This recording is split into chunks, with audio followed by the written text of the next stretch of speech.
6. Mais pourquoi raisonner sur les dignités et le pouvoir, qu'ignorant la vraie dignité et le vrai pouvoir, vous égalez au ciel? S'ils tombent aux mains des plus malhonnêtes, quel Etna vomissant leurs flammes, quel déluge causerait d'aussi grands ravages? Il est vrai, comme tu t'en souviens, je pense, vos ancêtres ont souhaité abolir le pouvoir consulaire qui avait été le fondement de la liberté, à cause de l'orgueil des consuls, eux qui, à cause du même orgueil, avaient auparavant ôté de la cité le titre de roi. Mais si jamais, ce qui est très rare, on les accorde à des gens honnêtes, qu'est-ce qui plaît en eux, si ce n'est l'honnêteté de ceux qui les exercent?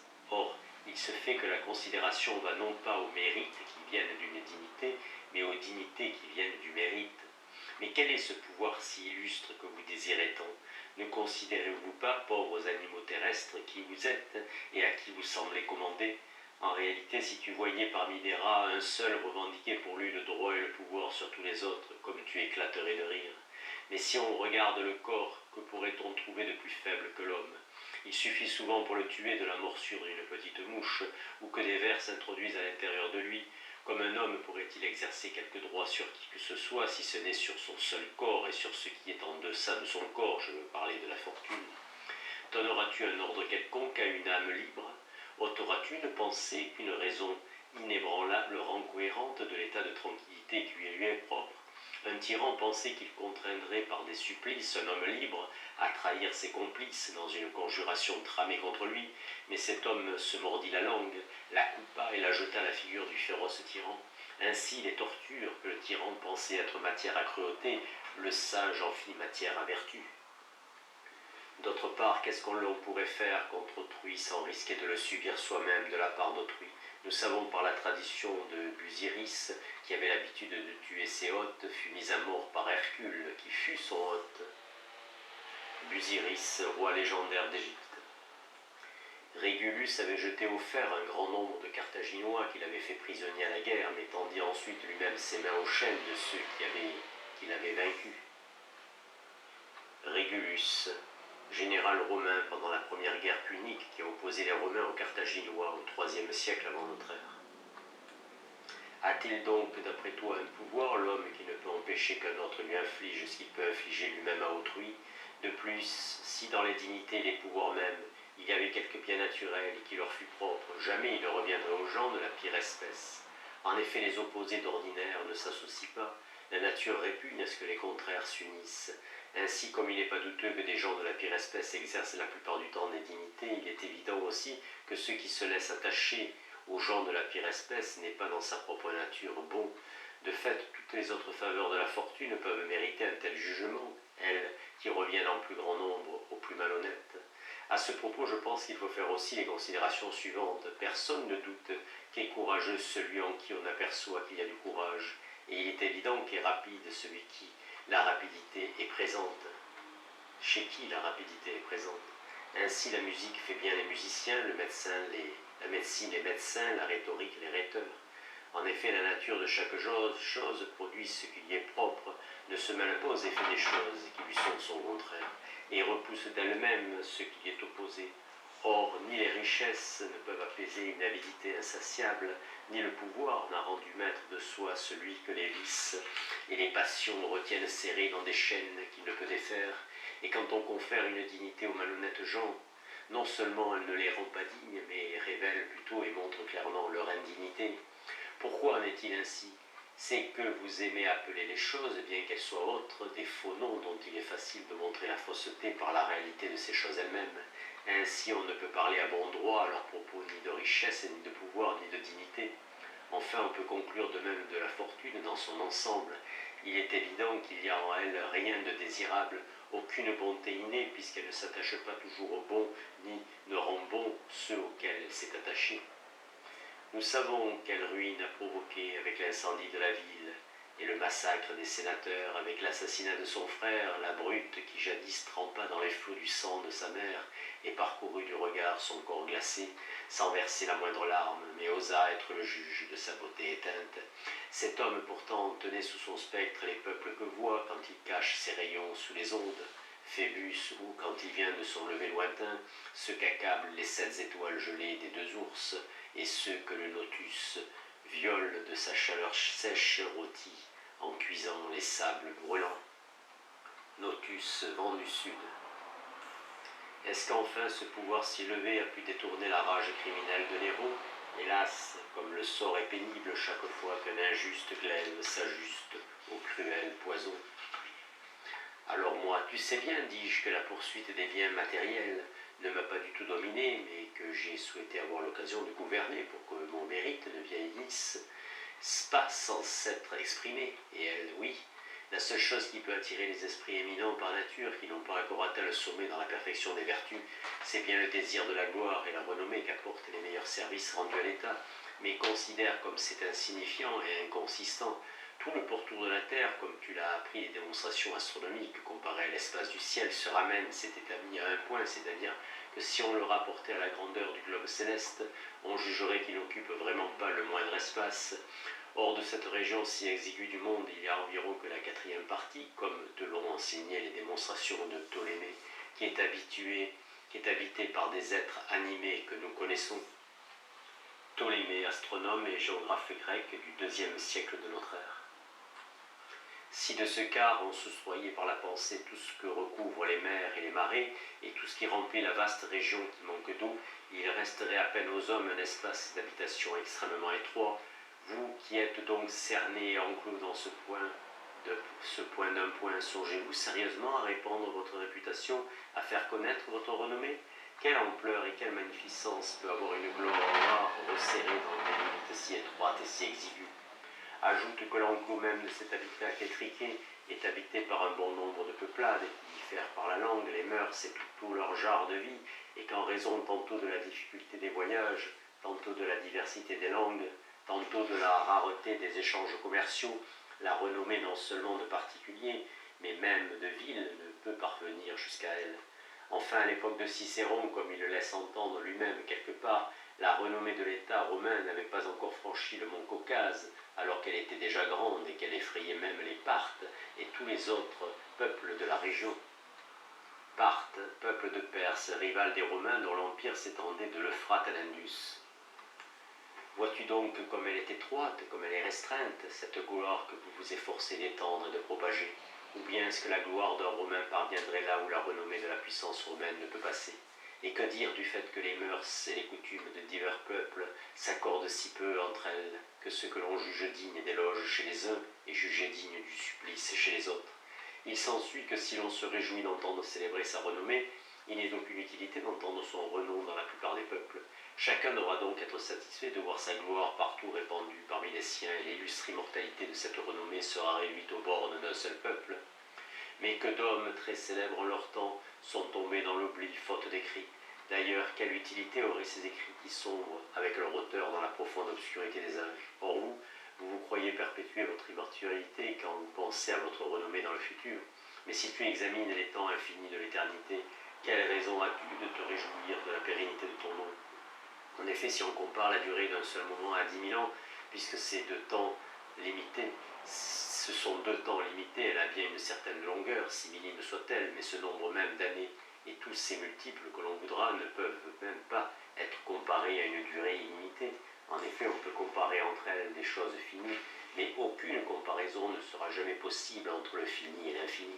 Il s'ensuit que la renommée pourra bien avoir une durée aussi longue que l'on voudra. Si on la compare à l'éternité insondable, elle semblera non pas petite, mais complètement nulle.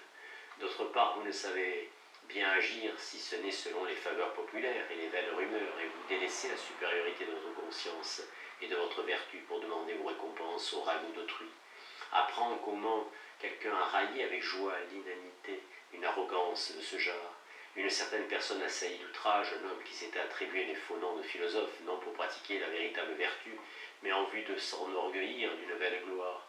Et il ajouta qu'il saurait, s'il était un philosophe, s'il supportait avec douleur et patience les injures lancées contre lui.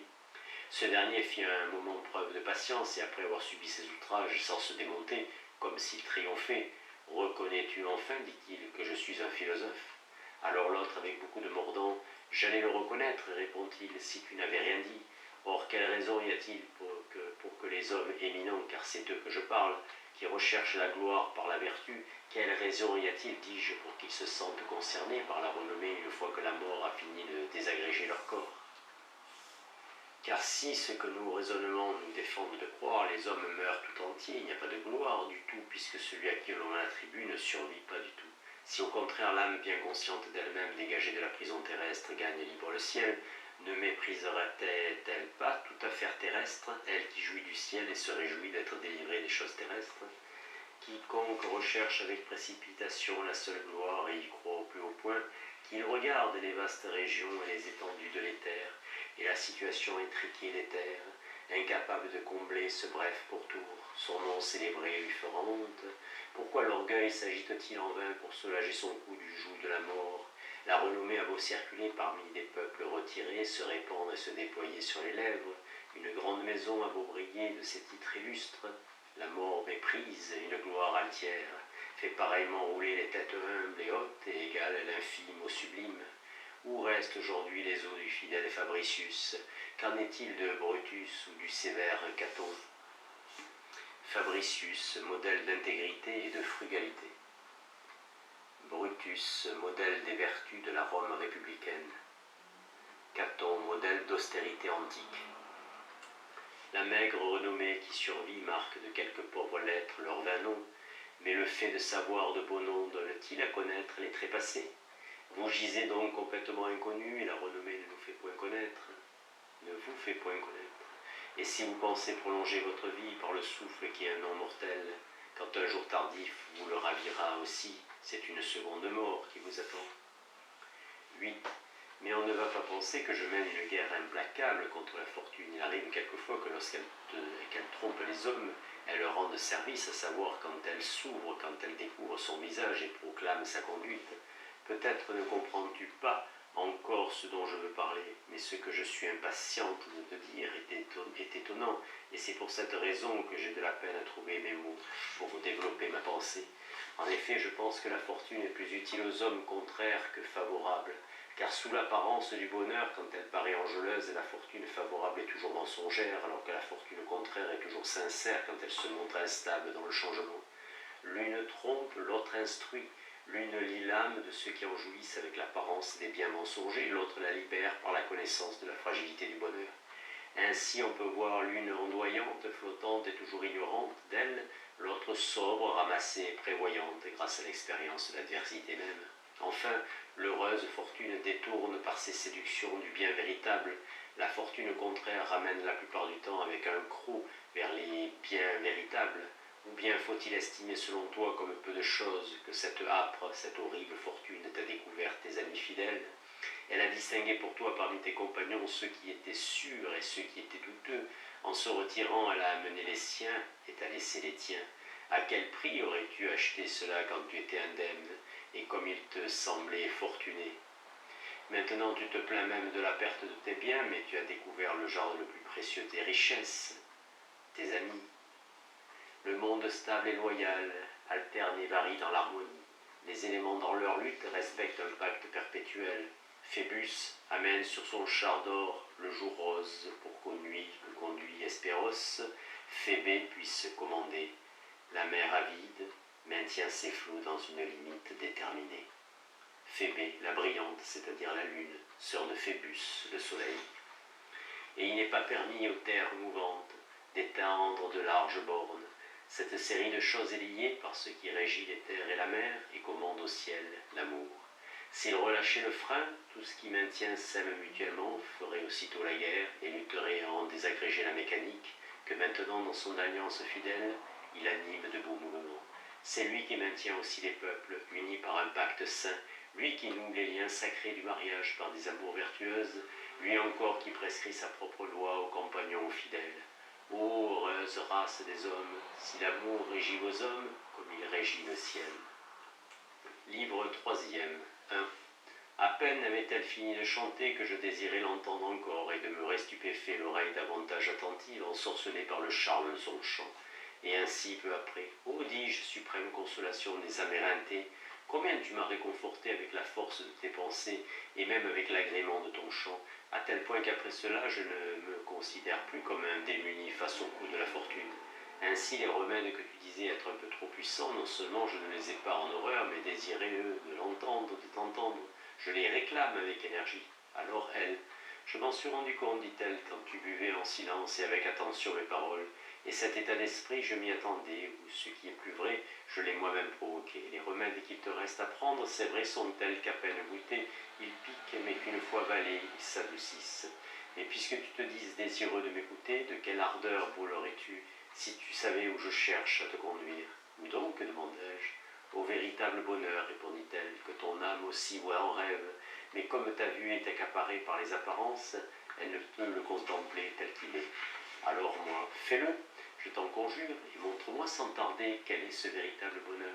Je le ferai, dit-elle, volontiers pour toi, mais j'essaierai d'abord de t'indiquer et de te décrire avec des mots d'un bonheur que tu connais mieux, pour que, après l'avoir examiné, tu tournes tes regards dans la direction opposée et puisses reconnaître l'aspect du véritable bonheur. Qui veut ensemencer une terre vierge, libère d'abord ses labours de leurs broussailles, coupe à la faux les rondes et la fougère, pour que vienne Cérès, lourde d'une grande nouvelle moisson. Bien plus doux est le labeur des abeilles, si la bouche sent d'abord la morsure de l'amertume. Plus agréable est l'éclat des astres, quand le lotus cesse de produire ses bruits porteurs de pluie. Lorsque Lucifer a chassé les ténèbres, le jour dans sa beauté mène ses cheveux roses. Toi aussi, en examinant d'abord les faux biens, commence par retirer le joug de ton cou. Les vrais biens viendront ensuite à ton âme. Lucifer, l'étoile du matin. 2. Alors elle fixa un moment le sol de son regard, et comme si elle s'était retirée dans le séjour étroit de son esprit, elle commença ainsi. Tout le souci des mortels, leur multiple aspiration, la peine qu'ils se donnent empruntent des chemins certes divers, mais ne tendent toutefois qu'à un seul but, parvenir au bonheur. Or, c'est un bien dont la possession ne laisse de place à aucun autre désir. De fait, c'est le bien suprême qui contient en lui tous les autres biens. S'il lui en manquait un, il ne pourrait être le bien suprême, puisqu'il resterait à l'extérieur quelque chose que l'on pourrait désirer. Il est donc clair que le bonheur est l'état de perfection dans la réunion de tous ces biens. C'est lui, comme je l'ai dit, que tous essaient d'acquérir par des voies diverses. En effet, le désir du vrai bien fait naturellement partie intégrante de l'esprit des hommes, mais l'égarement les détourne vers de faux biens. Certains croient que le bien suprême est de ne manquer de rien et travaillent à avoir des richesses en abondance, mais d'autres jugent que le bien est ce qui est le plus digne de respect et s'efforcent d'acquérir les honneurs pour obtenir les égards de leurs concitoyens. Il y en a qui placent le bien suprême dans le pouvoir suprême. Soit ils veulent régner eux-mêmes, soit ils essaient de se lier à ceux qui règnent. Quant à ceux qui croient que la célébrité est la meilleure chose, ils se hâtent de propager un renom glorieux par leur habileté à la guerre ou dans la paix. Mais la plupart mesurent la jouissance du bien à la joie et à l'allégresse. Ils pensent que le plus grand bonheur est de s'amollir dans le plaisir. Il y a aussi ceux qui inversent complètement les buts et les causes, comme ceux qui désirent les richesses à cause du pouvoir et des plaisirs, ou ceux qui recherchent le pouvoir, soit pour l'argent, soit pour faire connaître leur nom.